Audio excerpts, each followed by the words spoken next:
বাংলাদেশের নব্য চাঁদাবাজরা আজকে গত পরশু এমন একটা ঘটনা ঘটিয়েছে যে ঘটনা আইয়ামে জাহিলিয়াত তথা মূর্খতার যুগকেও হার বানায়। বাংলাদেশের 2024-এর জুলাই আগস্টের গণবিপ্লবের পর আমরা একটা দলকে দেখেছি, তারা বাংলাদেশের রাষ্ট্র ক্ষমতায় যাওয়ার জন্য উঠে পড়ে লেগেছেন। বাংলাদেশের রাষ্ট্র ক্ষমতায় গিয়ে আপনারা আমাদেরকে কোন মধু দিবেন গত 9 মাসে বাংলাদেশের মানুষ সেটা দেখে ফেলেছে। আমরা দেখেছি বগুড়ায় মেয়েকে বিয়ে দিতে রাজি না হওয়ার কারণে বাপকে আপনারা পিটিয়ে হত্যা করেছেন। আমরা দেখেছি ভোলা স্ত্রীকে বেঁধে স্বামীর সামনে ধর্ষণ করেছেন। আমরা দেখেছি পুরান ঢাকায় আপনারা ওই আইয়ামে জাহিলিয়াতের মূর্খদের মতো পাথর দিয়ে আঘাত করে ভাইকে হত্যা করেছেন। ওই চাঁদাবাদ, দুর্নীতিবাদ, টেন্ডারবাদ, ধর্ষকদের জায়গা বাংলাদেশে আর আমরা দেখতে চাই না। এই চাঁদাবাদ, নব্য চাঁদাবাদ, নব্য টেন্ডারবাদ, নব্য ধর্ষক আর কাউকে বাংলাদেশের রাষ্ট্র ক্ষমতায় আর দেখতে চাই না। এবার বাংলাদেশের দেশপ্রেমিক মানুষের সামনে সময় এসেছে ঐক্যবদ্ধভাবে হাসিনা যেই পথে পালিয়েছে, নব্য চাঁদাবাজ, টেন্ডারবাজ খুনিদেরকে পিটিয়ে সেই দেশে পালাতে বাধ্য করতে হবে। আমরা কোন চাঁদাবাজদের সাথে আপোষ করিনি, এখনো করব না। আমরা কোন টেন্ডারবাজদের সাথে আপোষ করিনি, এখনো করব না। পীর সাহেব চরমনাই আমাদেরকে স্পষ্ট বার্তা দিয়েছেন। পীর সাহেব চরমনাই আমাদেরকে স্পষ্ট মেসেজ দিয়েছেন। পীর সাহেব চরমনাই জাতিকে স্পষ্ট বার্তা দিয়েছেন, ইসলামকে রাষ্ট্র ক্ষমতায় নেওয়া ছাড়া আর কোন তন্ত্রমন্ত্র দ্বারা বাংলাদেশের পরিবর্তন করা সম্ভব না। আমাদের নেতা কুতবুল আলম সৈয়দ ফজলুল করিম নব্বরাল্লাহু মারকাদাহু বলেছিলেন, শুধু নেতা নয়, নীতিও পরিবর্তন চাই। বাংলাদেশের নেতার পরিবর্তন অনেকবার হয়েছে, বাংলাদেশে চেয়ারের পরিবর্তন অনেকবার হয়েছে, ক্ষমতার পরিবর্তন অনেকবার হয়েছে।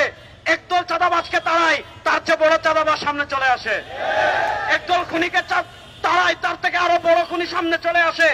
এজন্য আপনারা যুবকদেরকে আমি বলবো, আপনারা প্রস্তুতি নেন। আগামীতে আর কোন চাঁদাবাজকে রাষ্ট্র ক্ষমতায় দেব না, আর কোন টেন্ডারবাজকে রাষ্ট্র ক্ষমতায় দেব না। ইনশাআল্লাহ ইসলামকে রাষ্ট্র ক্ষমতায় নেওয়ার জন্য আমরা প্রস্তুত আছি।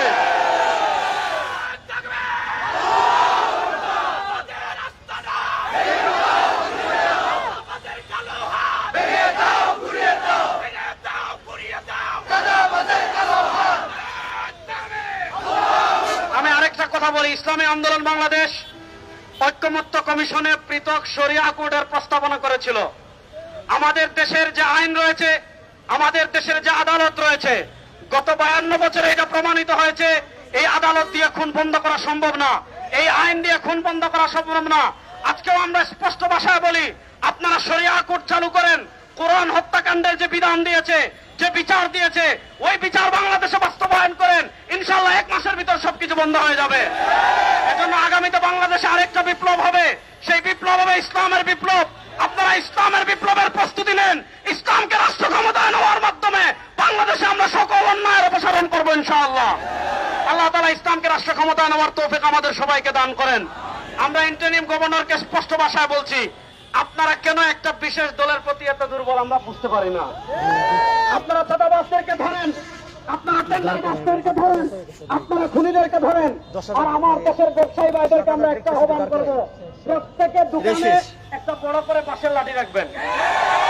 প্রত্যেক দোকানে দোকানে জয়জন আছেন, জয়জন কর্মচারী আছেন, প্রত্যেকে একটা একটা বড় বাঁশের লাঠি রাখবেন। যদি কোনো মাস্তান চাঁদা তুলতে আসে, যদি কোনো কেদার চাঁদা তুলতে আসে, তাহলে দোকানের খাম্বার সাথে বেঁধে লাঠি দিয়ে পিটিয়ে হাড্ডি ভেঙে থানায় সুপর্দ করবেন। ওই চাঁদাবাজদের হাড্ডি ভেঙে দেওয়া ছাড়া আর কোনো বিকল্প পথ এখন বাকি নাই। আল্লাহ তাআলা আমাদেরকে ঐক্যবদ্ধভাবে বাংলাদেশে দিন বিজয় করার তৌফিক দান করেন। যারা কষ্ট করে এসেছেন সকলকে ধন্যবাদ জানিয়ে আজকের আমাদের বিক্ষোভ মিছিল এখানেই সমাপ্তি ঘোষণা করছি।